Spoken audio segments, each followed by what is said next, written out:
క్రీస్తు యొక్క శక్తిగల నామములో ప్రతి ఒక్కరిని కూడా ప్రేమతో ఆహ్వానిస్తూ ఉన్నాను. నూతన సంవత్సరపు వాగ్దానపు ఆశీర్వాదము కొరకు ప్రతి ఒక్కరిని కూడా ప్రేమతో ఆహ్వానిస్తూ ఉన్నాను. నేటి అంశము అద్భుత క్రియలు. Today's topic from the throne of grace, marvellous things. నేటి వాగ్దానము యోబు గ్రంథము 5వ అధ్యాయము 9వ వచనం. Today's promise is found in the book of Job, chapter 5, verse 9. కలిసి నాతో చెప్పండి. ఆయన పరిశోధింపజాలని మహాకార్యములను లెక్కలేనన్ని అద్భుత క్రియలను చేయువాడు. ఆమేన్. ప్రార్థన. యేసు రక్తము ద్వారా తండ్రి నీ సన్నిధికి వస్తున్నాము. తండ్రి నీ ప్రేమకై వందనాలు. యేసయ్యా, నీ కృపాక్షేమములు ఎంతవరకు మా పైన ఉంచి సజీవ సాక్షులుగా నీ సన్నిధిలోకి నడిపించినందుకు స్తోత్రాలు. పరిశుద్ధాత్మదేవ, నీవే మాకు సహాయము దయచేసి తండ్రిని ఆరాధన చేయటానికి సహాయము దయచేసినందుకు, ప్రార్థనలు నీ సన్నిధిలో చేయటానికి, అనేకుల కొరకు దేశాల కొరకు ప్రార్థన చేసే ధన్యత అనుగ్రహించావు. నీకు వందనాలు. నీ కృపకై నీ ప్రేమకై కృతజ్ఞతలు తెలియచేస్తున్నాము. నీవు ఇచ్చిన రక్షణకై కృతజ్ఞతలు తెలియచేస్తున్నాం. నేటి వాగ్దానపు ఆశీర్వాదమును ప్రవచనమును మా జీవితంలో పొందుకోవటానికి మమ్మలను సిద్ధపరుస్తున్నందుకు నీకు వందనాలు. ప్రతి ఆటంకాన్ని, ప్రతి అనుమానాన్ని, చీకటి అధికారాన్ని ఈ స్థలం నుండి మా జీవితాల నుండి యేసు ప్రభు నామములో దూరపరుస్తున్నాం. యేసు రక్తములో ఈ స్థలాన్ని మా జీవితాలను ముద్రిస్తూ వాక్యపు ఆశీర్వాదము కొరకు, అభిషేకము కొరకు యేసు ప్రభు నామములో సిద్ధపడుచున్నాము తండ్రి. ఆమేన్. ప్రియమైనటువంటి సంఘమా, పరిశుద్ధాత్ముడు గుర్తు చేస్తున్నటువంటి సత్యం, ఎవరు అద్భుత క్రియలను చూడగలరు? ఎవరు అద్భుత క్రియలను అనుభవించగలరు?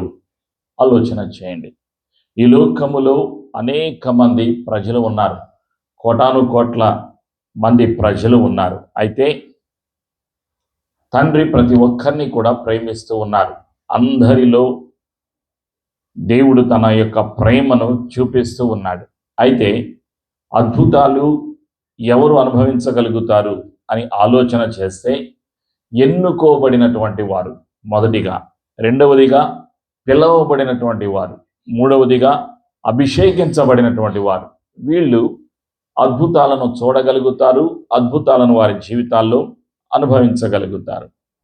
అద్భుతాలను, క్రియలను మనము చూడాలి, మనము అనుభవించాలి అంటే మనం ఏం చేయాలి అనేటువంటి సత్యాన్ని మనం జ్ఞాపకం చేసుకుందాం. అద్భుతాలు ఎవరు చేస్తారు? ప్రియమైనటువంటి సంఘమా, ప్రభువైన యేసుక్రీస్తు వారు అద్భుతాలు చేస్తారు. పరిశుద్ధాత్ముడు అద్భుతాలు చేస్తారు. ఈ సర్వ సృష్టిని మనం జ్ఞాపకం చేసుకున్నప్పుడు, ఈ యొక్క సర్వ సృష్టి కూడా దేవుడు చేసినటువంటి ఒక అద్భుతమై ఉన్నది. ఈ లోకములో ఉన్నటువంటి సర్వ సృష్టి కూడా ఒక అద్భుతము. గ్రహాలను సృష్టించటం, సూర్యుడిని సృష్టించటం, చంద్రుడిని సృష్టించటం, పగలు రాత్రిని సృష్టించటం ఒక అద్భుతం. ప్రకృతిని సృష్టించటం ఒక అద్భుతం.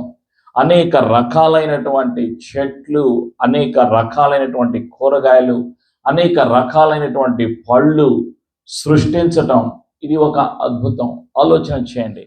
కూరగాయలన్నీ కూడా ఒక్కొక్క రకమైన కూరగాయ ఒక్కొక్క రకమైనటువంటి రుచిని కలుగజేస్తాయి. పళ్ళు కూడా ఒక్కొక్క రకమైనటువంటి పండు ఒక్కొక్క రకమైనటువంటి రుచిని కలుగజేస్తూ ఉంటాయి. అదే రీతిగా మనం ఈ సృష్టిలో మనం చూసినప్పుడు జీవరాశులు, సకల ప్రాణులు, ఆకాశములో ఉన్నటువంటి పక్షులు, అనేక వందల వేల రకాల పక్షులు ఉన్నాయి. వాటి యొక్క రూపాలు వేరు, వాటి యొక్క స్వరాలు వేరు, వాటి యొక్క అవయవాలు వేరు. ఆలోచన చేయండి. జంతువులను మనం చూసినప్పుడు ఆ జంతువుల యొక్క ఆకారాలు వేరు, వాటి యొక్క స్వరాలు వేరు, వాటి యొక్క చర్మము వేరు, వాటి యొక్క మాంసము వేరు. ఇదంతా కూడా ఒక అద్భుతం. ఈ సర్వ సృష్టిలో ఇంకా అద్భుతం ఏమిటి అంటే, మానవుడి యొక్క సృష్టి అద్భుతం.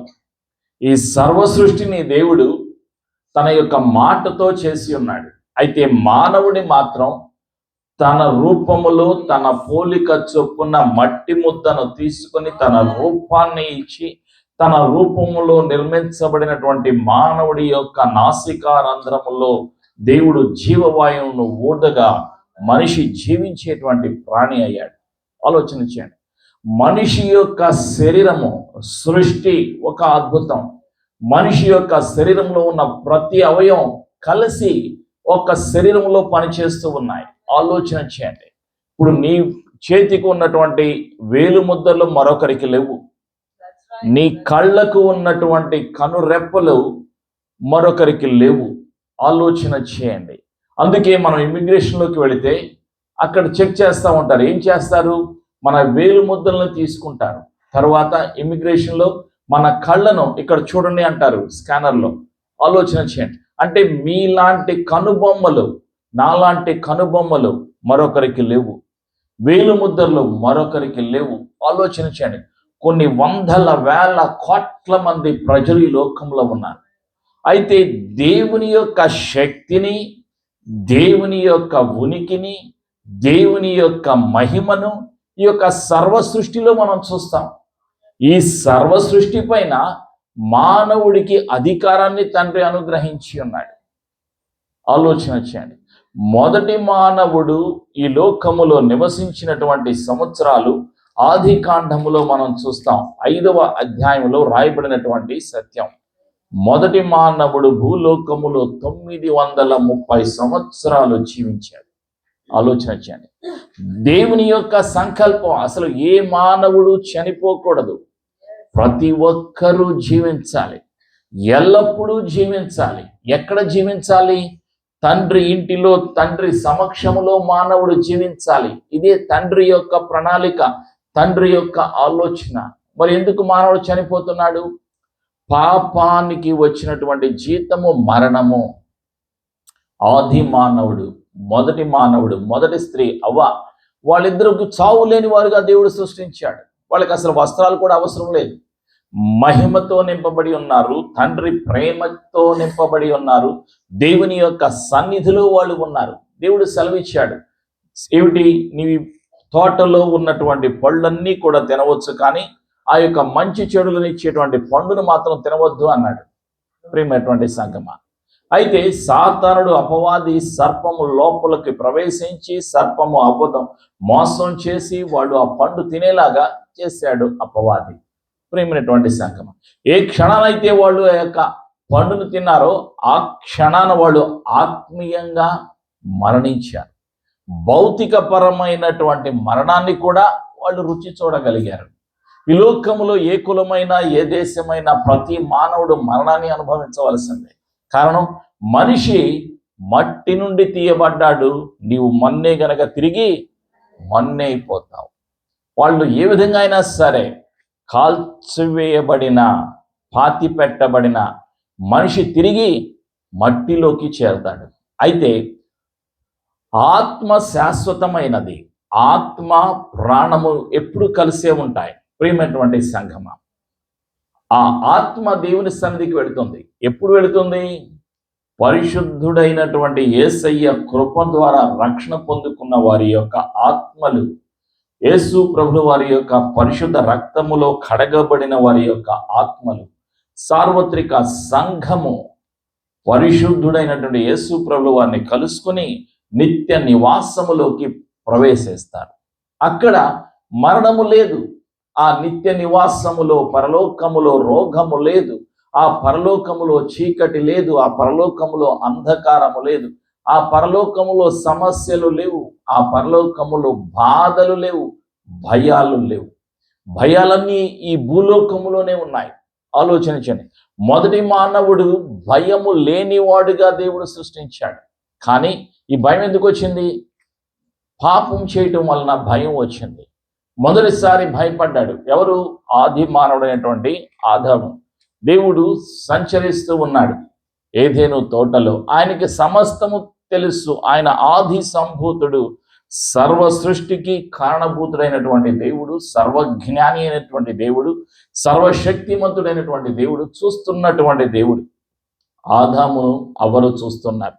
అయితే ఆదామును పిలిచాడు. ఏదేను తోటలో దేవుడు పిలిచాడు, ఆదాము ఆదాము, నువ్వు ఎక్కడ ఉన్నావు అని పిలిచినప్పుడు ఆదాము యొక్క సమాధానం ఏమిటి అంటే ఆదికాండము 3వ అధ్యాయంలో 9వ వచనంలో, జెనసిస్ చాప్టర్ 3 verse 9, దేవుడైన యెహోవా ఆదామును పిలిచి నీవు ఎక్కడ ఉన్నావనెను. అందుకతడు నేను తోటలో నీ స్వరము వినినప్పుడు దిగంబరినిగా నుంటిని కనుక భయపడి దాగుకొంటిన నేను.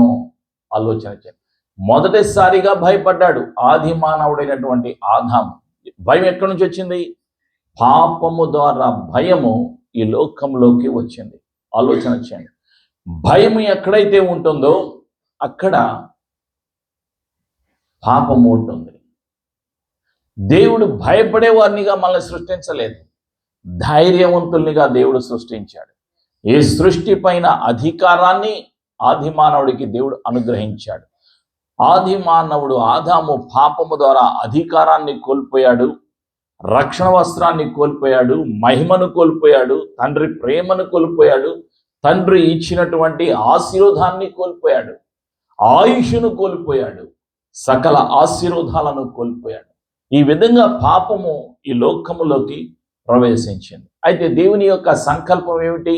మానవుడు ఎల్లప్పుడూ జీవించాలి. అందుకే దేవుడు మరొక ప్రణాళికను వేశారు. ఏమిటి? పాపి అయినటువంటి మానవ జాతిని విడిపించాలి. విడిపించుట కొరకు, విడుదల చేయుట కొరకు రక్షకుడైన యేసుక్రీస్తు అని లోకానికి పంపించి ఉన్నారు. ప్రభువైన యేసుక్రీస్తు వారి లోకానికి ఎందుకు వచ్చారు? తండ్రి యొక్క చిత్తాన్ని బయలుపరచటానికి, తండ్రి ప్రేమను బయలుపరచటానికి, తండ్రి ఇంటికి మానవుడిని తీసుకుని వెళ్ళటానికి, అంధకారములో చీకటిలో ఉన్నటువంటి మానవుడిని వెలుగులోకి నడిపించటానికి, నిత్య జీవాన్ని అనుగ్రహించటానికి ప్రభు అయినటువంటి యేసుక్రీస్తు వారి లోకానికి వచ్చి ఉన్నారు. ఇక్కడ మనం చూస్తున్నది తండ్రి యొక్క ప్రేమను చూస్తున్నాం. యోహాను 3:16లో దేవుడు లోకమును ఎంతో ప్రేమించాను కాగా తన అద్వితీయ కుమారునిగా పుట్టిన వాని యందు విశ్వాసముంచు ప్రతి ఒక్కరూ నశింపక నిత్య జీవం పొందినట్లు ఆయనను మనకు అనుగ్రహించారు. ప్రభు అయిన యేసుక్రీస్తు వారు మానవ జాతి కొరకు మనిషి పొందవలసినటువంటి శిక్షకు బదులుగా తాను శిక్షను సిలువలో భరించి మానవుడి యొక్క పాపాన్ని, శాపాన్ని, రోగాన్ని సిలువలో అంతము చేసి మానవ జాతికి తన పరిశుద్ధ రక్తము ద్వారా పవిత్రతను, పరిశుద్ధతను అనుగ్రహించి సిలువలో మరణించారు యేసు ప్రభువు వారు. సాతాను సర్వాధికారాన్ని సిలువలో యేసు ప్రభువు వారు అంతం చేశారు. మరణం యొక్క అధికారాన్ని యేసు ప్రభువు వారు సిలువలో అంతం చేశారు. నిత్య జీవాన్ని అనుగ్రహించినటువంటి దేవుడు యేసు ప్రభువు వారు, పునరుత్థానుడు యేసు ప్రభువు వారు. నూతన మనస్సును, నూతన హృదయాన్ని, నూతన జీవితాన్ని యేసు ప్రభువు వారు మానవ జాతికి కలుగజేశారు. ఎవరు అద్భుతాలు చూడగలుగుతారు? యేసు ప్రభు నందు విశ్వాసం ఉంచిన వారు, యేసు రక్తములో కడగబడిన వారు, రక్షణ పొందిన వారు, నిత్య జీవము కలిగిన వారు యేసు ప్రభు ఇచ్చినటువంటి ఆ జీవాన్ని కలిగి నిత్యము కూడా జీవిస్తారు అని పరిశుద్ధాత్ముడు ఈరోజు మనకి గుర్తు చేస్తూ ఉన్నారు. అద్భుతాలు చూడాలి అంటే మనం ఏం చేయాలి? సిద్ధపడాలి. ప్రియమైనటువంటి సంఘమ, ఈ లోకములో ప్రభువైన యేసుక్రీస్తు వారు వచ్చారు, ఆయన అద్భుతాలు చేశారు. ప్రభువైన యేసుక్రీస్తు వారి యొక్క జన్మ ఒక అద్భుతం. ఒక మనుషుడు జన్మించాలి అంటే ఆది మానవుడు జన్మించటానికి, ఆదాము జన్మించటానికి స్త్రీ అవసరము లేదు. ప్రభువైన యేసుక్రీస్తు వారికి ఉన్నటువంటి పేరు కడపటి ఆదాము. యేసు ప్రభువు వారి లోకములో జన్మించటానికి పురుషుడి అవసరము లేదు. కానయుటి పరిశుద్ధాత్మ ద్వారా కన్య అయినటువంటి మరియా గర్భాన్ని ధరించింది. యేసు ప్రభువు వారు వాక్యమై ఉన్నటువంటి దేవుడు, ఆది అంతమునైనటువంటి దేవుడు, సృష్టికర్త అయినటువంటి దేవుడు మనిషిగా భూలోకములో శరీరధారిగా ఈ లోకములో నివసించటానికి ఒక స్త్రీని ఎన్నుకున్నారు. ఎన్నుకోబడిన వారి జీవితాలలో అద్భుతాలు జరుగుతాయి, ఆశ్చర్య కార్యాలు జరుగుతాయి. మరియ ఎన్నుకోబడింది. మానవ జాతి విమోచన కొరకు విమోచకుడైన యేసు క్రీస్తు వారు లోకములో జన్మించటానికి ఎన్నుకోబడింది. ఎవరు అద్భుతాలు చూడగలుగుతారు? ఎన్నుకోబడిన వారు. ఎవరు అద్భుతాలు అనుభవించగలుగుతారు? అభిషేకించబడిన వారు. ప్రియమైనటువంటి సంఘమా, ఇక్కడ మరియ ఎన్నుకోబడింది, అభిషేకించబడింది, పరిశుద్ధాత్మ ద్వారా గర్భవతి అయ్యింది. అద్భుతాలను చూసింది, తన జీవితంలో అనుభవించింది. తనకు అర్థము కానిటువంటి విషయాలను, తనకు తెలియనటువంటి సత్యాలను తన జీవితంలో అనుభవించింది మరియా. ఈరోజు నూతన సంవత్సరంలోకి పరిశుద్ధాత్మను మనల్ని ప్రవేశపెట్టారు. ఎందుకు అంటే ఈరోజు సంఘము అద్భుతాలు చూడాలి, సంఘము అద్భుతాలు అనుభవించాలి. అంటే సంఘములో ఉన్న ప్రతి ఒక్క విశ్వాసి కూడా ఎన్నుకోబడిన వారు, పిలవబడిన వారు, విశ్వాసం వచ్చిన ప్రతి ఒక్కరూ, రక్షణ పొందిన ప్రతి ఒక్కరూ కూడా ప్రత్యేకించబడిన వారు.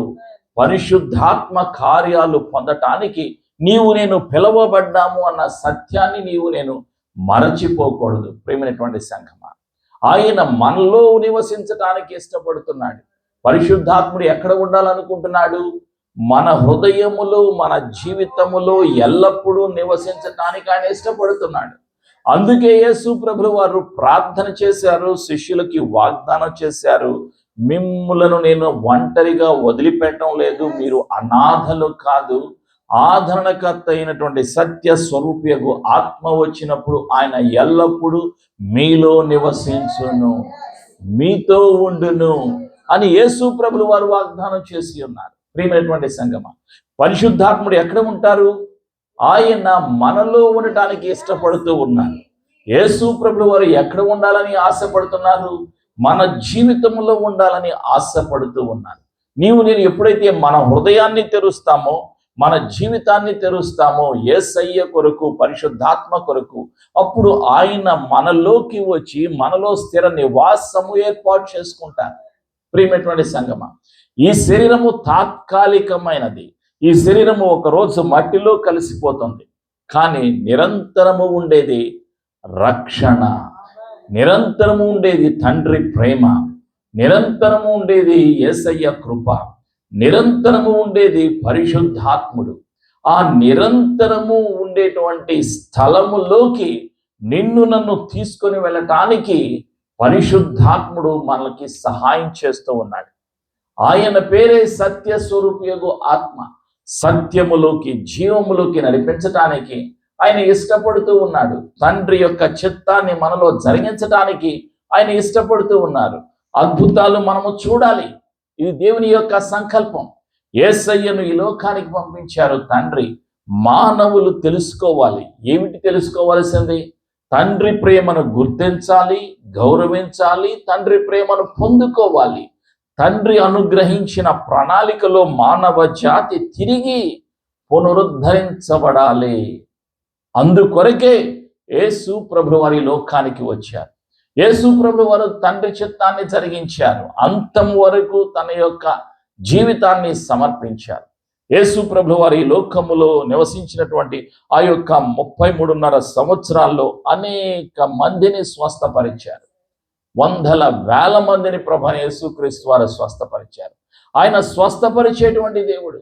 యేసు ప్రభువు వారి యొక్క పేరు చెబితేనే దయ్యాలు నమ్మి వణుకుచున్నవి. యాకోబు గ్రంథములో 2వ అధ్యాయములో 19వ వచనంలో ఆ సత్యాన్ని మనం చూస్తాం. దయ్యాలకు ఎవరంటే భయం అంటే యేసు ప్రభు అంటే భయం. ప్రియమైనటువంటి సంఘమా, యాకోబు రాసినటువంటి పత్రిక, the book of James chapter 2 verse 19, 19వ వచనం, దేవుడు ఒక్కడని నీవు నమ్ముచున్నావు, అలాగు నమ్ముట మంచిదే. దయ్యములను నమ్మి వణకుచున్నవి వ్యర్థుడా, క్రియలు లేని విశ్వాసము నిష్ఫలమైనదని తెలుసుకొనగోరుచున్నావా? ఆమేన్. దయ్యాలు నమ్మి వణుకుచున్నాయి. ఎవరి పేరు చెబితే? యేసు ప్రభువు వారి యొక్క పేరు చెబితే. ఈరోజు మన జీవితాల్లో అద్భుతాలు మనం పొందాలి, చూడాలి అంటే మనలో విశ్వాసము ఉండాలి. పరిశుద్ధాత్మతో సహవాసము చేయాలి. పరిశుద్ధాత్ముడు ఉచితంగా అనుగ్రహిస్తున్నటువంటి తనలో ఉన్నటువంటి శక్తిని, అభిషేకాన్ని, వరాలను మనము పొందుకోవాలి. అప్పుడే మన జీవితాల్లో మనం అద్భుతాలను అనుభవించగలుగుతాం, అద్భుతాలను చూడగలుగుతాం. మన జీవితమే ఒక ఆశీర్వాదకరమైనటువంటి పాత్రగా ఉంటుంది అని పరిశుద్ధాత్ముడు మనకి గుర్తు చేస్తూ ఉన్నాడు. ఏమిటి అద్భుతం? రక్షణ కార్యం ఒక అద్భుతం. ఆలోచన చేయండి. మానవుడు ఈ లోకంలో ఉన్నవన్నీ కూడా కొనగలుగుతాడు. వస్తువులు కొనగలుగుతాడు, డబ్బులు కొనగలుగుతాడు. డబ్బుతోటి వస్తువులను, బంగారాన్ని, బట్టలను, ఇళ్లను కొనగలుగుతాడు. ఈ స్థలాన్ని మనం అద్దెకు తీసుకోగలుగుతాం, ఫోన్లు కొనగలుగుతాం. ఈ లోకంలో అనేక రకాలైనటువంటి వస్తువులను మనం కొనగలుగుతాం, అన్నిటినీ కొనగలుగుతాం. కానీ కొనలేనిది ఏమిటి అంటే రక్షణ. అన్నిటికన్నా విలువైనది, శ్రేష్టమైనది, పవిత్రమైనది రక్షణ. రక్షణను మానవుడు కొనలేడు, డబ్బుతో కొనలేడు, తన శక్తితో, సామర్థ్యముతో మానవుడు కొనలేడు. ఈ యొక్క రక్షణ ఒక అద్భుతం. యేసయ్య ఇచ్చినటువంటి కృప ద్వారా పొందుకునేటువంటి రక్షణ. మన క్రియలను బట్టి కలగదు రక్షణ. తండ్రి సంకల్పము చొప్పున ఎవరినైతే ముందుగా ఎన్నుకొని ఉన్నారో, ఏర్పాటు చేసుకొని ఉన్నారో వారికి రక్షణ. ప్రియమైనటువంటి సంఘమా, అద్భుతాలు ఎవరి జీవితాల్లో జరుగుతాయి? ఎన్నుకోబడినటువంటి వారి జీవితాల్లో. ఎఫెసీయులకు రాసినటువంటి పత్రిక 2వ అధ్యాయంలో 7-8 వచనాల్లో రాయబడినటువంటి సత్యం. Paul's letter to Ephesians chapter 2 verse 7 and 8. క్రీస్తు యేసునందు మనలను ఆయనతో కూడా లేపి పరలోకమందు మనతో కూడా కూర్చుండబెట్టెను. మీరు విశ్వాసము ద్వారా కృపచేతనే రక్షింపబడి ఉన్నారు. ఇది మీ వలన కలిగినది కాదు, దేవుని వరమే. అది క్రియల వలన కలిగినది కాదు గనుక ఎవడునూ అతిశయపడ వీలు లేదు.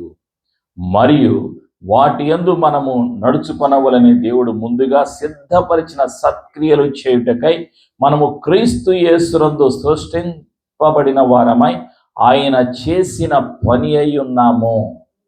ఆమేన్. నీవు నేను కూడా సృష్టించబడి ఉన్నాం. ఎవరి పని? యేసయ్య పని. ఆయన పని. ఆయన మనల్ని సృష్టించారు. ఆయనలో మనం రక్షణ పొందాలనే దేవుని యొక్క చిత్తం. ఇది దేవుని యొక్క వరం. రక్షణ దేవుడు అనుగ్రహించినటువంటి ఒక వరం. అది ఒక అద్భుతం. ప్రియమైనటువంటి సంఘమా, అద్భుతాలు జరుగుతాయి. అద్భుతాలు ఆగిపోలేదు. అద్భుతాలు ఎప్పుడూ జరుగుతాయి. ఎప్పటి వరకు జరుగుతాయి? నిరంతరము జరుగుతాయి. ఈ శరీరంలో మనం నివసించినంత కాలము అద్భుతాలు జరుగుతాయి. ఈ శరీరాన్ని వదిలిపెట్టిన తర్వాత కూడా అద్భుతాలు జరుగుతాయి. ఈ శరీరం మట్టిలో కలిసిపోయిన తర్వాత మనకి నూతన దేహం కలుగుతుంది. రక్షణ పొందిన వారు నూతన దేహాన్ని పొందుకుంటారు. మహిమ దేహము కలిగి మధ్యాకాశములో యేసు ప్రభువారిని కలుసుకుంటారు. అద్భుతం ఏంటి? రెప్పపాటున మార్పు చెందటమే అద్భుతం. యేసయ్యను కలుసుకోవటమే అద్భుతం. తండ్రి ఇంటికి చేరటమే అద్భుతం. ఈ అద్భుతాలు మనం వివరించలేము. ఆ మహిమ దేహం ఎలా ఉంటుంది? మహిమా స్వరూపి అయినటువంటి యేసయ్య రూపము ఎలా ఉంటుంది? ఆయన పునరుత్థానుడైన తర్వాత ఆయన శరీరం ఎలా ఉంటుంది? తండ్రి యొక్క రూపము ఎలా ఉంటుంది? తండ్రి యొక్క సన్నిధి ఎలా ఉంటుంది? పరలోకము ఎలా ఉంటుంది? ఆ పరలోకములో నిత్యము వెలుగు ఉంటుంది. అది మన కళ్ళకి అర్థం కాదు, మన ఆలోచనకు అర్థం కాదు, మన జ్ఞానానికి అర్థం కాదు. మహిమతో నింపబడి ఉన్నది. ఆ మహిమను మనం చూడలేము. ప్రియమైనటువంటి సంఘమా, అలాంటి స్థలములో మనల్ని నిలబెట్టడానికి తండ్రి ఇష్టపడుతూ ఉన్నారు. ఇక్కడ తండ్రి ప్రేమ మానవ జాతికి దేవుడు అనుగ్రహిస్తున్నారు. ఆలోచన చేయండి.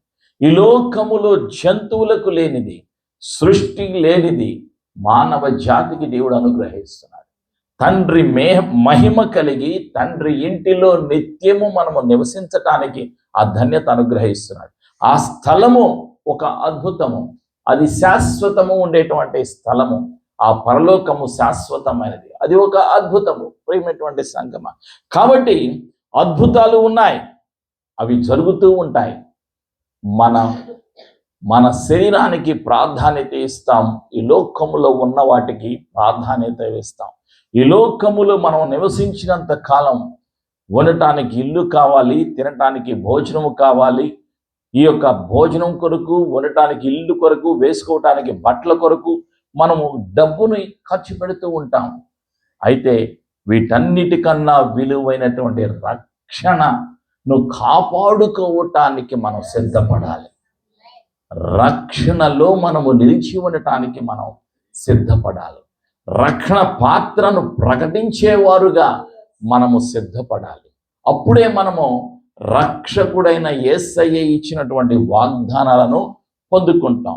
పరిశుద్ధాత్ముడు గుర్తు చేస్తున్నటువంటి సత్యం ఏమిటి అంటే, ప్రియమైనటువంటి సంఘమ, కొరింథీయులకు రాసినటువంటి 2వ పత్రిక, Paul second letter to Corinthians chapter 1:20, కొరింథీయులకు రాసినటువంటి 2వ పత్రిక, పౌలు గారు రాసినటువంటి 2వ పత్రికలో 1వ అధ్యాయం 20వ వచనం, దేవుని వాగ్దానములు ఎన్ని అయినను అన్నియు క్రీస్తునందు అవునన్నట్టుగానే ఉన్నవి గనుక మన ద్వారా దేవునికి మహిమ కలుగుటకై అవి ఆయన వలన నిశ్చయములై ఉన్నవి. ఆమేన్. ప్రియమైనటువంటి సంఘం, వీరందరికీ కూడా వాగ్దానాలు వచ్చాయి కదా. మీ చేతిలో వాగ్దానాన్ని పట్టుకోండి, మీ చేతిలో వాగ్దానాన్ని పట్టుకోండి.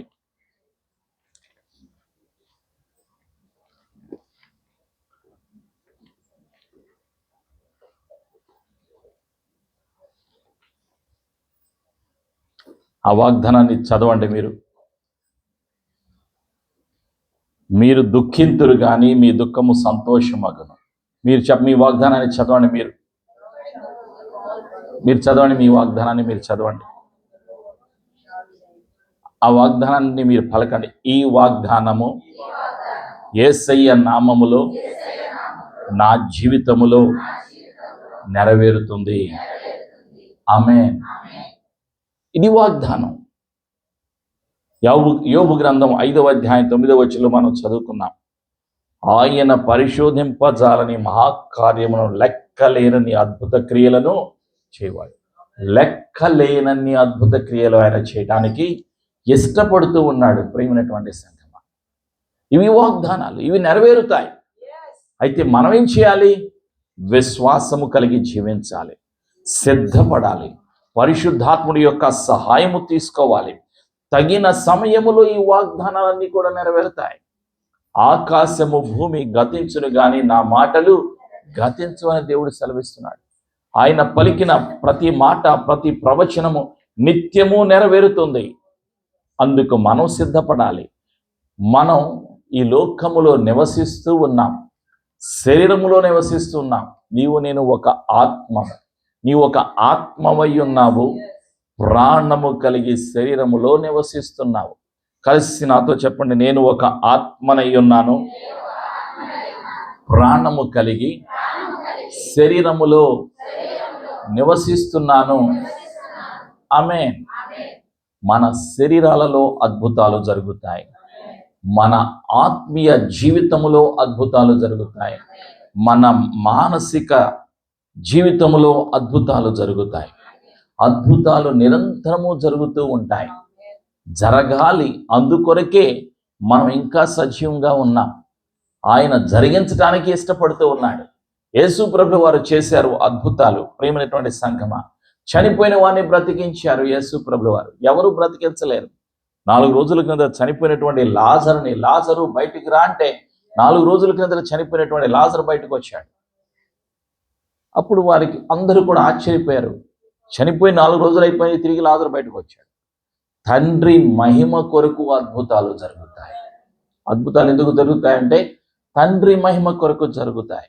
నీ జీవితంలో అద్భుతం ఎందుకు జరుగుతుంది అంటే తండ్రికి మహిమ కలగాలి. నీవు చెప్పాలి, ఈ అద్భుతం జరిగింది అంటే అది తండ్రి నన్ను ప్రేమిస్తున్నారు, యేసయ్య కృప ఉన్నది కాబట్టి అద్భుతాలు జరుగుతాయి. నేను నిరుత్సాహపడకూడదు, దుఃఖపడకూడదు. నీ దుఃఖము సంతోషముగా మార్చివేయబడుతుంది. నీ బాధ తొలగిపోతుంది. ఈ లోకములో కష్టాలు ఉంటాయి, బాధలు ఉంటాయి, శరీరంలో బలహీనతలు ఉంటాయి. శరీరము మట్టిలో కలిసేంత వరకు శరీరానుసారమైనటువంటి దుఃఖము, ఈ లోకములో మానసికమైనటువంటి బాధలు, శరీరానుసారమైనటువంటి బాధలు, ఆత్మీయ సమస్యలు ఉంటాయి.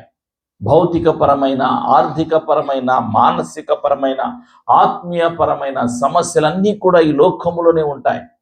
తండ్రి ఇంటికి వెళ్ళిన తర్వాత అక్కడ సమస్యలే ఉండవు. అక్కడ నిత్యము నెమ్మది, సమాధానము, సంతోషము, ప్రేమ, ఆనందము, ఆరాధనతో మనము జీవిస్తూ ఉంటాం. కాబట్టి నేను దుఃఖపడకూడదు, భయపడకూడదు, సమస్యలను బట్టి అధైర్యపడకూడదు, కష్టాలను బట్టి దిగులు పడకూడదు. ఆలోచన చేయండి. కూర్చోండి. కొంత వయసు అయిన తర్వాత కళ్ళద్దాలు వాడాల్సిన పరిస్థితి.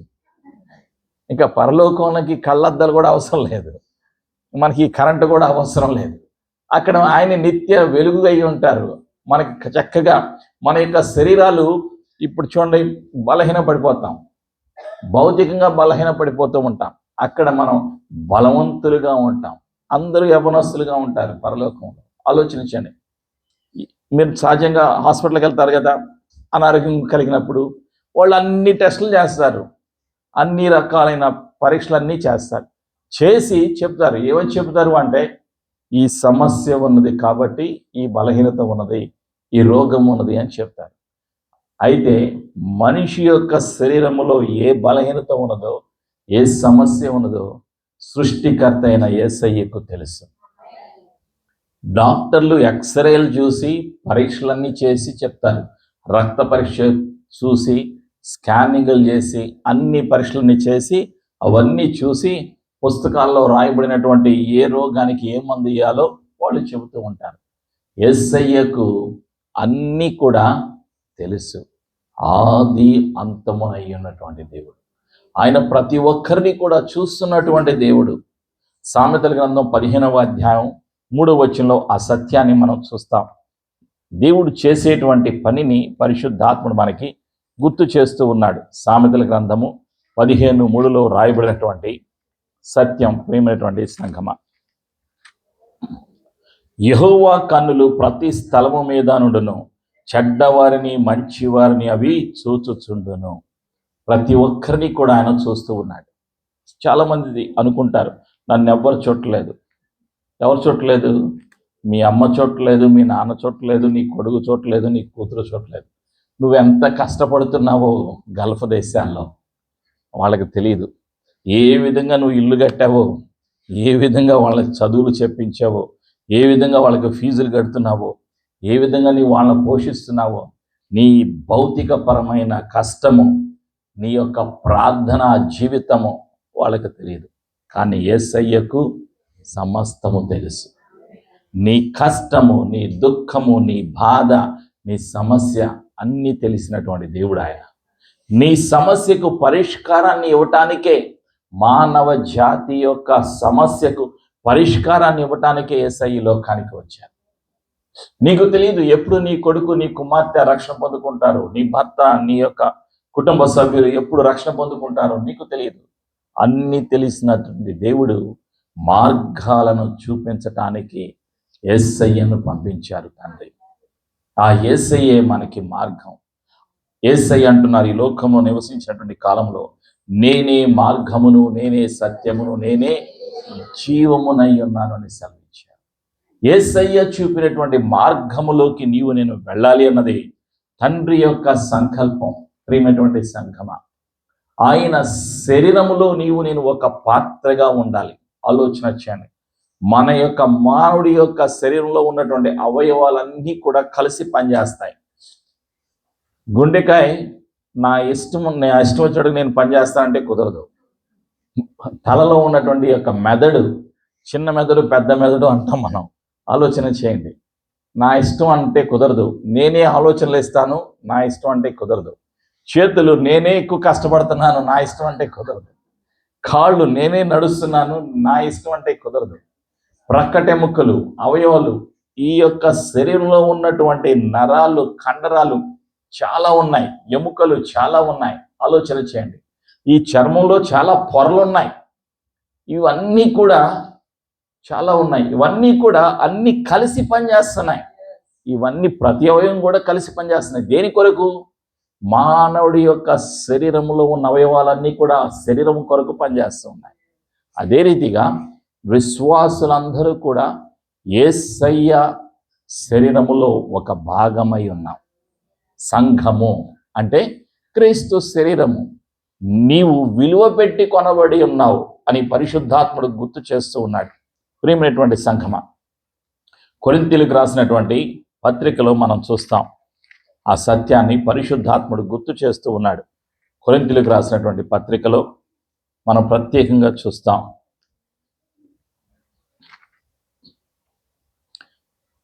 Paul's first letter to Corinthians chapter 6 verse 19 and 20. మీ దేహము దేవుని వలన మీకు అనుగ్రహింపబడి మీలోనున్న పరిశుద్ధాత్మకు ఆలయమై ఉన్నదని మీరు ఎరుగరా? మీరు మీ సొత్తు కారు, విలువ పెట్టి కొనబడిన వారు గనుక మీ దేహముతో దేవుని మహిమపరచుడి. ఆలోచన చేయండి. విలువ పెట్టి కొనబడ్డాం. నీవు నేను కూడా విలువ పెట్టి కొనబడ్డాం. యేసయ్య తన పరిశుద్ధ రక్తాన్ని ఇచ్చి మనల్ని కొన్నారు. ప్రియమైనటువంటి సంగమా, తండ్రి ఇంటికి వెళ్ళటానికి మనం కొనబడ్డాం. నీవు యేసయ్య యొక్క శరీరము. యేసు ప్రభు వారు సంఘమునకు శిరస్సై ఉన్నారు. ప్రియమైనటువంటి సంఘమా, పరిశుద్ధాత్ముడు ఆ యొక్క సంఘానికి అధ్యక్షుడు. కాబట్టి నీవు నేను గుర్తుపెట్టుకోవాల్సినటువంటి సత్యం ఏమిటి అంటే, అద్భుతాలు జరుగుతాయి, ఆశ్చర్య కార్యాలు జరుగుతాయి. అవి నిరంతరము మనలో, మన శరీరము ద్వారా, మన జీవితం ద్వారా జరగాలి అంటే మనము సిద్ధపడాలి. నూతన సంవత్సరములోకి, నూతన దినాన మొదటి రోజున మనల్ని ప్రవేశపెట్టాడు పరిశుద్ధాత్మ దేవుడు. ఈ 365 రోజులు మన జీవితాల్లో అద్భుతాలు జరగాలి, ఆశ్చర్య కార్యాలు జరగాలి. అందుకొరకు మనము సిద్ధపడాలి. ఆత్మీయ అభివృద్ధి కలుగుతుంది, ఆర్థిక ఎదుగుదల కలుగుతుంది, నూతన కార్యాలు మన జీవితంలో జరుగుతాయి. ఆ సత్యాన్ని పరిశుద్ధాత్ముడు గుర్తు చేస్తూ ఉన్నాడు.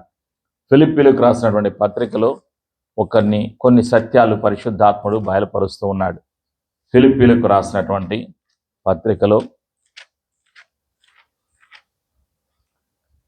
4వ అధ్యాయంలో 19వ వచనం, the book of Philippians chapter 4 verse 19. కాగా దేవుడు తన ఐశ్వర్యము చొప్పున క్రీస్తు యేసునందు మహిమలో మీ ప్రతి అవసరమును తీర్చును. ఎవరి ద్వారా? యేసు ప్రభువులో నందు మహిమలో ప్రతి అవసరము తీర్చబడుతుంది. ప్రియమైనటువంటి సంఘమా, కాబట్టి మీ అవసరతలు ఏమిటో నాకు తెలియదు, మీ యొక్క ఆర్థిక సమస్యలు ఏమిటో నాకు తెలియదు, కానీ ఆయనకి సమస్తము తెలుసు. కొరింథీయులకు రాసినటువంటి 2వ పత్రికలో ఉన్నటువంటి సత్యాలను జ్ఞాపకం చేసుకుందాం. కొరింథీయులకు రాసినటువంటి పత్రిక, 2వ పత్రిక, పౌలు గారు రాసినటువంటి 2వ పత్రిక 8వ అధ్యాయం 9వ వచనంలో, మీరు మన ప్రభు అయిన యేసుక్రీస్తు కృపను ఎరుగుదురు కదా, ఆయన ధనవంతుడై ఉండి మీరు తన దారిద్ర్యము వలన ధనవంతులు కావాలనని మీ నిమిత్తము దరిద్రుడాయను. ప్రభు అయిన యేసుక్రీస్తు వారు నిరుపేదగా ఈ లోకంలో జన్మించారు. కారణం ఏమిటి? మనను ధనవంతులుగా చేయటానికి, ఆత్మలో ధనవంతులుగా చేయటానికి, భౌతికంగా ధనవంతులుగా చేయటానికి, ఆర్థికంగా ధనవంతులుగా చేయటానికి యేసు ప్రభువు వారు ఈ లోకానికి వచ్చి ఉన్నారు. ప్రియమైనటువంటి సంఘమా, కొరింథీయులకు రాసినటువంటి 2వ పత్రికలో 9వ అధ్యాయంలో 8వ వచనంలో మరొక సత్యాన్ని మనం చూస్తున్నాం. ఈ సత్యాన్ని కలిసి నాతో చెప్పండి. Paul's second letter to Corinthians chapter 9 verse 8. మరియు అన్నిటి యందు ఎల్లప్పుడూ మీలో మీరు సర్వ సమృద్ధి గలవారై ఉత్తమమైన ప్రతి కార్యము చేయుటకు దేవుడు మీ ఎడల సమస్త విధములైన కృపను విస్తరింప చెయ్యగలడు. ఆమేన్. అన్నిటిలో, అన్ని విషయాలలో, ఎల్లప్పుడూ, ప్రియమైనటువంటి సంగమా, ఎల్లప్పుడూ అన్నిటిలో సర్వ సమృద్ధి అనుగ్రహించటానికి తండ్రి ఇష్టపడుతూ ఉన్నారు. నీవు అన్ని విషయాల్లో అభివృద్ధి చెందాలి, ఆత్మలో అభివృద్ధి చెందాలి, ఆర్థికంగా అభివృద్ధి చెందాలి, ప్రతి విషయంలో కూడా అభివృద్ధి చెందాలి అన్నది దేవుని యొక్క సంకల్పము. యోహాను గారు రాసినటువంటి పత్రిక, 3వ పత్రికలో ఒకే అధ్యాయం ఉంటుంది. అందులో ఉన్నటువంటి 2వ వచనాన్ని ఒకసారి జ్ఞాపకం చేసుకుందాం. కలిసి నాతో చెప్పండి. ప్రియుడా, నీ ఆత్మ వర్ధిల్లుచున్న ప్రకారము నీవు అన్ని విషయములలోనూ వర్ధిల్లుచు సౌఖ్యముగా ఉండవలెనని ప్రార్థించుచున్నాను. ఆమేన్. ఇది దేవుని యొక్క సంకల్పం, దేవుని యొక్క ప్రణాళిక. అన్ని విషయాలలో వర్ధిల్లాలి. నీవు వర్ధిల్లుట ఈ సంవత్సరమే కాదు, నిరంతరము ఈ శరీరంలో నివసించినంత కాలము నేను వర్ధిల్లాలి. కలిసి నాతో చెప్పండి, నేను వర్ధిల్లుట, ఆత్మలో వర్ధిల్లుట, ఆత్మీయ జీవితంలో వర్ధిల్లుట, మానసికంగా వర్ధిల్లుట, ఆర్థికంగా వర్ధిల్లుట తండ్రి చిత్తమై ఉన్నది.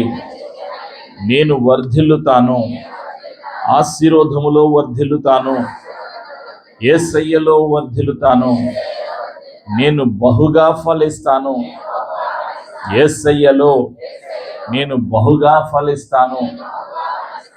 ఆమేన్. ఇది మనలో ఉండవలసినటువంటి విశ్వాసం. ప్రేమటువంటి సంఘమా, అదే సత్యాన్ని పౌలు గారు చెప్తూ ఉన్నారు. ఎవరికి చెప్తూ ఉన్నారు? సంఘాలకు చెప్తూ ఉన్నారు. ఉత్తరాలు రాసేటప్పుడు చెప్తూ ఉన్నారు. వాళ్ళకి అనేక రకాలుగా వాళ్ళని బలపరుస్తూ ఉన్నారు. పౌలు గారు బలపరిచారు. ప్రేమటువంటి సంఘమా, ఫిలిప్పీలకు రాసినటువంటి పత్రికలో 4వ అధ్యాయంలో 13వ వచనం, ఫిలిపియన్స్ చాప్టర్ 4:13. కలిసి నాతో చెప్పండి, నన్ను బలపరచు అని అందే నేను సమస్తమును చేయగలను. ఆమేన్. I can do all things through Christ who strengthens me. ఎవరి ద్వారా నేను చేయగలుగుతాం?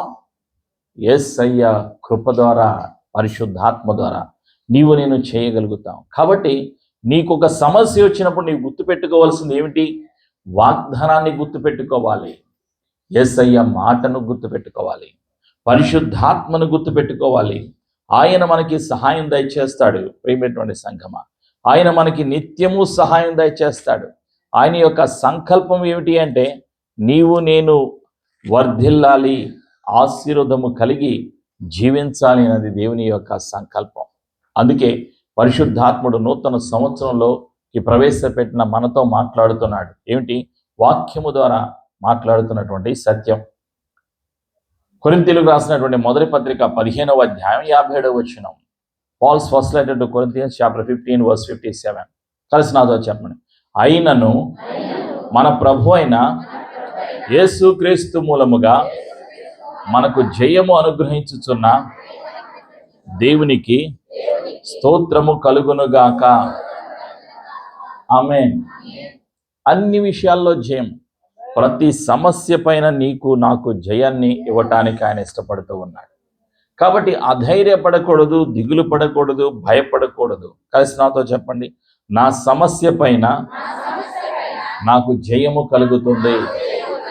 చీకటి పైన, పాపము పైన, సాతాను పైన, లోకము పైన, ఈ లోకములో ఉన్న ఆశల పైన, శరీరాశ పైన, నేత్రాశ పైన, జీవపు డంబము పైన నాకు జయము కలుగుతుంది అని నేను నమ్ముచున్నాను. ఆమేన్. మనలో ఎప్పుడైతే మనం విశ్వాసము కలిగి ఉంటామో నూతన కార్యాలు జరుగుతాయి, అద్భుతాలు జరుగుతాయి, జయము మన జీవితంలో కలుగుతుంది. ప్రియమైనటువంటి సంఘమా, అందుకొరకు నేను సిద్ధపడాలి అని పరిశుద్ధాత్ముడు తెలియచేస్తూ ఉన్నాడు. మనలో అద్భుతాలు జరగాలి అంటే మనలో విశ్వాసము, మనలో పరిశుద్ధత, మనలో సమర్పణ, మనలో ప్రార్థన, మనలో నిరీక్షణ, మనలో తగ్గింపు కలిగి మనం జీవించాలి అని పరిశుద్ధాత్ముడు కోరుతూ ఉన్నాడు. గలతీయులకు రాసినటువంటి పత్రికలో 2వ అధ్యాయంలో 20వ వచనం, గలేషియన్స్ చాప్టర్ 2:20. గలతీయులకు రాసిన పత్రిక 2వ అధ్యాయం 20వ వచనం. కలిసి నాతో చెప్పండి, నేను క్రీస్తుతో కూడా సిలువ వేయబడి ఉన్నాను, ఇకను జీవించువాడను నేను కాను, క్రీస్తే నా యందు జీవించుచున్నాడు. నేనిప్పుడు శరీరమందు జీవించుచున్న జీవితము నన్ను ప్రేమించి నా కొరకు తన్ను తాను అప్పగించుకొనిన దేవుని కుమారుని అందలి విశ్వాసము వలన జీవించుచున్నాను. ఆమేన్. ఇది మనలో ఉండవలసినటువంటి ఒక తీర్మానం. ఒక సమర్పణ. ప్రియమైనటువంటి సంఘమ, ఈ విధంగా మనము జీవించాలి అన్నది పరిశుద్ధాత్ముడు మనకి గుర్తు చేస్తూ ఉన్నాడు. నూతన సంవత్సరంలోకి ప్రవేశించినటువంటి మనము మన యొక్క జీవితాలు ఏ విధంగా మనం నూతన తీర్మానముతో నూతన ఆశీర్వాదాలు నూతన కార్యాలు అనుభవించటానికి మనము సిద్ధపడటానికి మనం చేయవలసినటువంటి పనులు, మన బాధ్యతలు, సమర్పణ, సువార్తను ప్రకటించేవారుగా మనము ఉండాలి.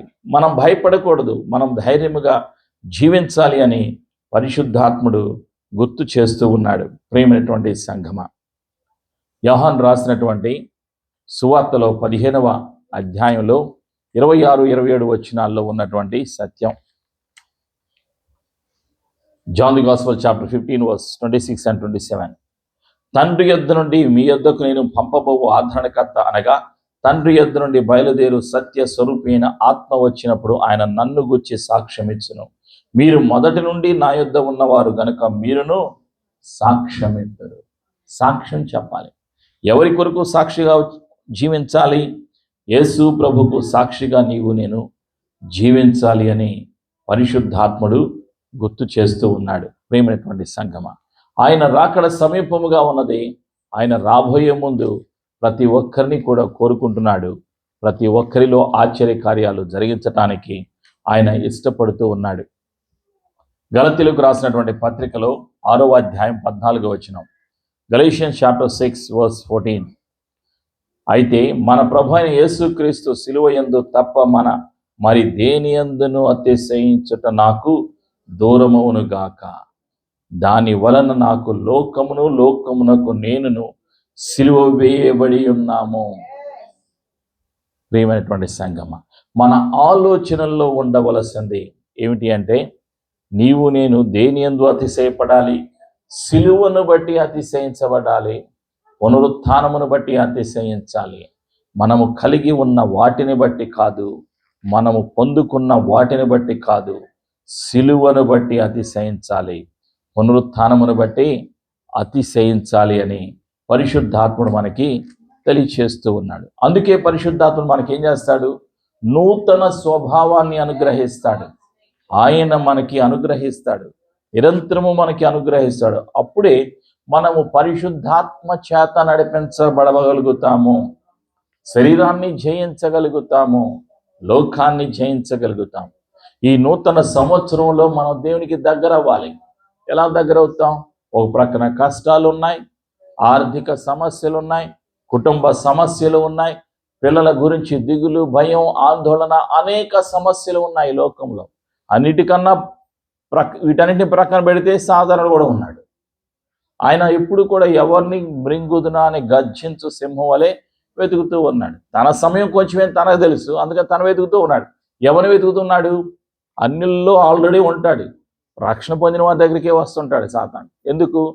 రక్షణలో నీవు నేను నిలిచి ఉండకుండా రక్షణను పోగొట్టుకోవటానికి, పరిశుద్ధతను పోగొట్టుకోవటానికి నీకు వ్యతిరేకంగా పనిచేస్తూ ఉంటాడు సాతాను. ప్రియమైనటువంటి సంఘమ, అయితే నేను గుర్తుపెట్టుకోవాల్సిన సత్యం ఏమిటి? పరిశుద్ధాత్ముడు బలముగా మనలో పని చేయటానికి ఇష్టపడుతున్నాడు. గలతీయులకు రాసినటువంటి పత్రిక 5వ అధ్యాయం 16వ వచనం, గలేషియన్స్ చాప్టర్ 5 verse 16. నేను చెప్పునదేమనగా ఆత్మానుసారముగా నడుచుకొనుడి, అప్పుడు మీరు శరీరేచ్ఛను నెరవేర్చరు. 17వ వచనం, శరీరము ఆత్మకు, ఆత్మ శరీరమునకు విరోధముగా అపేక్షించును. ఇవి ఒకదానినొక్కొక్కటి వ్యతిరేకముగా ఉన్నవి గనుక మీరేవి నిశ్చయింతురో వాటిని చేయకుందురు. మీరు ఆత్మ చేత నడిపింపబడిన ఎడల శరీరమునకు లోనైన వారు కారు. ప్రియమైనటువంటి సంఘమ, పరిశుద్ధాత్ముడు మనకి సహాయం దయచేస్తాడు. ఆయన నిత్యము సహాయము దయచేస్తాడు. కాబట్టి మనం ఎవరిని బట్టి మనం ధైర్యముగా ఉండాలి? పరిశుద్ధాత్మను బట్టి మనము ధైర్యముగా ఉండాలి అని పరిశుద్ధాత్ముడే మనకి గుర్తు చేస్తున్నాడు. మనలో ఉన్నటువంటి భయాలను, మనలో ఉన్నటువంటి బంధకాలను ఆయన తీసివేయటానికి ఇష్టపడుతూ ఉన్నాడు. యోహాను రాసినటువంటి మొదటి పత్రికలో 4వ అధ్యాయం 18వ వచనం, John's first letter chapter 4 verse 18. కలిసి నాతో చెప్పండి. ప్రేమలో భయం ఉండదు, అంతేకాదు పరిపూర్ణ ప్రేమ భయమును వెళ్ళగొట్టును. భయము దండనతో కూడినది. భయపడువాడు ప్రేమయందు పరిపూర్ణము చేయబడినవాడు కాడు. ఆమేన్. దేవుని ప్రేమను మనం పొందుకోవటం ద్వారా మనలో ఉన్న భయం పారిపోతుంది ప్రేమైనటువంటి సంగమ. కాబట్టి మనకి లోకములో సమస్యలను బట్టి దిగులు, చింత, భయం, ఆందోళన ఉంటాయి. వీటన్నిటిని జయించటానికి మనం ఏం చేయాలి? పరిశుద్ధాత్మ సహాయం తీసుకోవాలి. పరిశుద్ధాత్మ సహాయం తీసుకున్నప్పుడు ఆయన ఏం చేస్తాడు? తండ్రి ప్రేమతో మన హృదయాలను, మన జీవితాలను నింపుతాడు. అప్పుడు దిగులు పోతుంది, భయం పోతుంది, ఆందోళన పోతుంది. రోమిలకు రాసినటువంటి పత్రిక 5వ అధ్యాయంలో 5వ వచనంలో ఒక సత్యాన్ని మనం చూస్తాం. The book of Romans chapter 5 verse 5. కలిసి నాతో చెప్పండి. ఎందుకనగా ఈ నిరీక్షణ మనలను సిగ్గుపరచదు, మనకు అనుగ్రహింపబడిన పరిశుద్ధాత్మ ద్వారా దేవుని ప్రేమ మన హృదయములలో కుమ్మరింపబడి ఉన్నది. ఆమేన్. పరిశుద్ధాత్ముడే తండ్రి ప్రేమ చేత మన హృదయాలను నింపుతూ ఉంటాడు. కాబట్టి ఈ సంవత్సరంలో మనం ఒకటే ప్రార్థన ఏమిటి అంటే, నీ సహాయము నాకు కావాలి, నీ నడిపింపు నాకు కావాలి. నీవు నాతో ఉన్నప్పుడు నేను ధైర్యముగా ఉండగలుగుతాను. నీవు తండ్రి ప్రేమ చేత నన్ను నింపినప్పుడు నేను భయపడను, కష్టాలకు భయపడను, సమస్యలకు భయపడను, ఆందోళన చెందను. నా ధైర్యము, నా ఆధారము నీవే పరిశుద్ధాత్ముడా. కాబట్టి నీవే నాకు సహాయం చేయాలి అని, నీవు నేను సిద్ధపడాలి అని పరిశుద్ధాత్ముడు గుర్తు చేస్తూ ఉన్నాడు. పౌలు గారు రాసినటువంటి ఉత్తరాల్లో మరొక సత్యాన్ని మనం చూస్తాం. ఏమిటి ఆ సత్యం అంటే, పౌలు గారు రాసినటువంటి పత్రిక తిమోతికి రాసినటువంటి 2వ పత్రికలో 1వ అధ్యాయంలో 7వ వచనంలో కలిసి నాతో చెప్పండి. దేవుడు మనకు శక్తియు, ప్రేమయు, ఇంద్రియ నిగ్రహమును గల ఆత్మని ఇచ్చెను, గాని పిరికితనము గల ఆత్మనియలేదు. ఆమేన్. దేవుడు ఇవ్వనిది మనలో ఎందుకుంది అంటే కారణాలు. ఒకటి పాపం, రెండవది సాతానుడు. ఈ రెండింటిని మనం జయించాలి అంటే మనం పరిశుద్ధాత్మ సహాయాన్ని తీసుకోవాలి, పరిశుద్ధాత్మలోని శక్తిని పొందుకోవాలి. అప్పుడే తండ్రి ప్రేమను కలిగి వీటిని జయించగలుగుతాం. యేసయ్య ఇచ్చిన అధికారముతో చీకటిని జయించగలుగుతాం, పాపాన్ని జయించగలుగుతాం. ఆయన మనకిచ్చింది ప్రేమ, శక్తి, ఇంద్రియ నిగ్రహము గల శక్తి. మన యొక్క మనస్సును, మన హృదయాన్ని కంట్రోల్ చేసుకునేటువంటి సామర్థ్యాన్ని ఆయన మనకి అనుగ్రహిస్తాడు. ప్రేమైనటువంటి సంఘమా, కాబట్టి అధైర్యపడకూడదు. పిల్లల భవిష్యత్తు గురించి, నీ భవిష్యత్తు గురించి భయపడకూడదు. చట్టాలు, క్రొత్త చట్టాలు వస్తున్నాయి. ఈ దేశంలో క్రొత్త చట్టాలు, భారతదేశంలో క్రొత్త చట్టాలు, వీసాలో క్రొత్త రూల్స్ వస్తున్నాయి, కొత్త అన్ని అమల్లోకి వస్తున్నాయి. ఆలోచన చేయండి. వీసాలు పడటానికి ప్రతి దానికి క్రొత్త చట్టాలు వస్తూ ఉన్నాయి. పార్కింగ్ సమస్య, వీసా సమస్య, ఉద్యోగ సమస్య, క్రొత్త చట్టాలు, పరిస్థితులు మారిపోతూ ఉన్నాయి. కానీ మారని దేవుడు యేసు ప్రభువు వారు. వాక్యము మారదు. వాక్యములో రాయబడిన సత్యాలు మారవు. సత్యము నిరంతరము నిలుస్తూ ఉంటుంది. ఆ సత్యము మనలో ఉండాలి. అందుకు మనము సిద్ధపడాలి. యేసయ్య కృప మనందరికీ సదా తోడైండును గాక. ఆమేన్. ప్రార్థన చేసుకుందాం. ప్రతి ఒక్కరూ కూడా కళ్ళు మూసుకుని మన జీవితాలను సమర్పించుకుందాం. నూతన సంవత్సరపు దినాన నూతన ఆరాధనను, నూతన కార్యాలను మనము చూడటానికి, ప్రతిరోజు మనం అద్భుతాలు చూడటానికి మనం ఏం చేయాలో పరిశుద్ధాత్ముడు గుర్తు చేశారు. వాక్యాన్ని గుర్తు చేశారు, సత్యాన్ని గుర్తు చేశారు, తండ్రి మనల్ని ప్రేమిస్తున్న సత్యాన్ని మనకి బయలుపరిచారు. మనము ఈ లోకములో ఉండే వారి వలె జీవించకూడదు అని గుర్తు చేశాడు. మనము ధైర్యముగా జీవించాలి, కారణం మనం ఎన్నుకోబడిన వాళ్ళం. కలిసి నాతో చెప్పండి, నేను ఎన్నుకోబడ్డాను, నా కుటుంబము ఎన్నుకోబడింది, నా శరీరము పరిశుద్ధాత్ముడి యొక్క ఆలయము, నా జీవితంలో యేసు ప్రభువు వారు ఉన్నారు. యేసు నా హృదయములో సజీవునిగా జీవిస్తున్నారని నేను నమ్ముచున్నాను. ప్రతి కష్టము పైన, ప్రతి సమస్యము పైన, పాపము పైన, చీకటి పైన, సాతాను పైన జయము అన్ని విషయాలలో నేను కలిగి జీవిస్తాను. యేసయ్య రాజ్యము కొరకు నేను పనిచేస్తాను. యేసయ్య మరణమును పునరుత్థానమును ప్రకటిస్తాను. యేసు నా కొరకు మరణించి తిరిగి లేచిన సజీవుడు అని నా హృదయములో నమ్ముచున్నాను. యేసు నా జీవితానికి, నా భవిష్యత్తుకు ప్రభు అని ఒప్పుకొనుచున్నాను. యేసు ప్రభు అని ప్రకటిస్తాను. ఈ సమర్పణ ప్రార్థన యేసు నామములో చేసి నూతన వాగ్దానమును, నూతన కార్యాలను, ఆశ్చర్య క్రియలను, అద్భుత క్రియలను నేను పొందుకుంటాను అని నమ్ముచు యేసయ్య కొరకు జీవిస్తాను అని మాట ఇస్తూ ఈ సమర్పణ ప్రార్థన యేసు నామములో చేసి జీవమును, స్వస్థతను, ఆశీర్వాదమును, అభిషేకమును యేసు నామములో పొందుకొనుచున్నాను తండ్రి. ఆమేన్.